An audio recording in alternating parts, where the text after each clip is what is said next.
تا اینجای کار ما دوتا AV نصب کردیم، در حقیقت آدیت والت، و اونها رو با هم دیگه HA کردیم که اطلاعاتش رو میتونید توی این قسمتی که الان بهتون نشون میدم ببینید. توی این قسمت ما میخوایم ایجنت نصب بکنیم.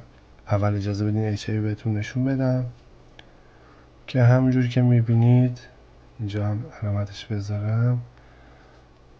این سرور پرایمری مونه 41 و آی پی استنبای شده 42 و بعد تو قسمت بعدی اومدیم دوتا فایروال اضافه کردیم بهشون که اطلاعاتشو میتونید اینجا ببینید و نحوه این اضافه کردنم تو ویدیو قبلی خدمتتون توضیح داده بودم.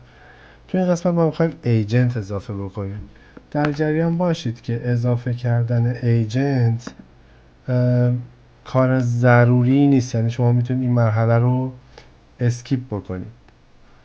من اگه نخوام زیاد وارد بحث بشم و خلاصه خدمتتون عرض کنم، اگر دیتابیس فایروال رو در مورد پراکسی در نظر داشته باشید که کانفیگ بکنید و کاربران رو از اون طریق آدیت بکنید، میتونید که اصلا این کاری که الان توی این قسمت رو انجام میدم و انجام ندید. بریم سراغ کار. روی ایجنتس کلیک میکنیم، رجیستر رو میزنیم. هاستی که در نظر گرفتم واسه این کار یک دیتابیس تستی هست که هاست نیمش رو وارد میکنم توی قسمت رجیستر، تو نیمش آی پیش هم از اینجا استخراج کردم، وارد میکنم، سیو، اضافه شد. اکتیویشن کیو بهمون داده، اکتیویتدش هنوز زرده و هاست مانیتور هم نصب نکرد. هاست مانیتور رو تو قسمت بعدی نصب میکنم. تو قسمت دانلودز آدیت والت ایجنت رو دانلود میکنم، داره دانلود میشه. هاست مانیتور هم برای قسمت بعد همین الان دانلودش میکنم.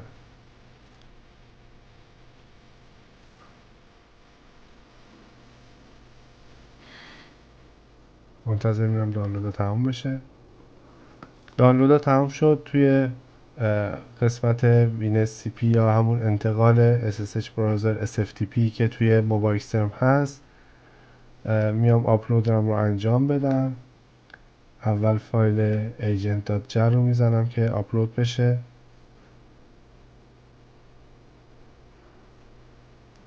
خب فایل آپلود شد همونجوری که میبینید agent.jar. فایل قدیمی من بذاریم پاک کنه، ولی کار دیگه ای بود. خب بعد از اینکه کپی اون انجام شد باید شروع بکنیم به نصبش. برای نصبش دستور جاوایی باید بزنیم. من میزنم که به خطا بخورم. ببین اصلا دستور جاوایی رو الان نصب نیست. منتها چون توی این هاست ما اوراکل داریم، تحت اوراکل خودش یه environment variableش میتونیم از جاوای خود اوراکل استفاده کنیم. برای این کار چیکار میکنم؟ میزنم export. هم میتونم اینجا این کار رو انجام بدم، هم توی بش پروفایل جاوا هوم مساوی بشه با UCF1 اوراکل پروداکت 19 CDB هوم که رسیدید بزنید JDK. این میشه جاوا هومتون. پس هم باید دوباره اکسپورت کنید. میگید دلار ساین پس. دلار ساین به معنی محتوای این پارامتره در حال حاضر، یعنی خودش و اوراکل هوم رو ست میکنیم. فعلا با دسته اوراکل هوم کار ندارم، من فعلا جاوا هوم رو ست میکنم. جاوا هومی که ست کردم و بین. اوکی، بس من یه جاوا هوم از خود هوم اوراکل استفاده کردم و ست کردم. معمولا چون ما داریم با دیتابیس اوراکل کار میکنیم موجود هست. اگر نبود یه جاوا هم باید روش نصب بکنیم. حالا دستور جاوا رو هم دارم. دستوری که میزنم چیه؟ میزنم جاوا داش جر agent دات جری که اینجا هست داش دی که هومش رو درست میکنه AV agent.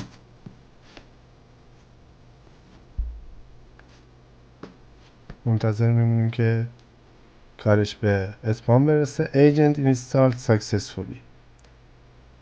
حالا باید بیایم چی کارش کنیم؟ فعالش کنیم.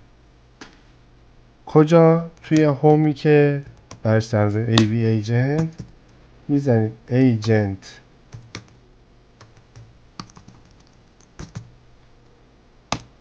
توی بین میزنید agent ctl start-k.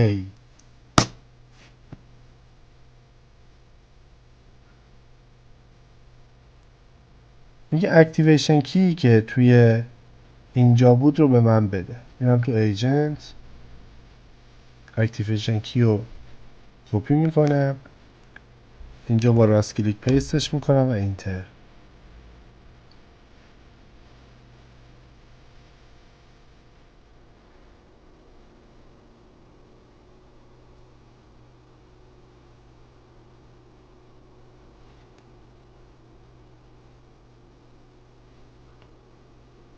خب پیغام موفقیت آمیز بودن رو اینجا نمایش میده. بریم ببینیم اینجا چه اتفاقی افتاد. رفرش میکنم صفحه رو. ایجنت استاتوس رانینگ. تو قسمت بعد هاست مانیتور رو با هم دیگه نصب میکنیم.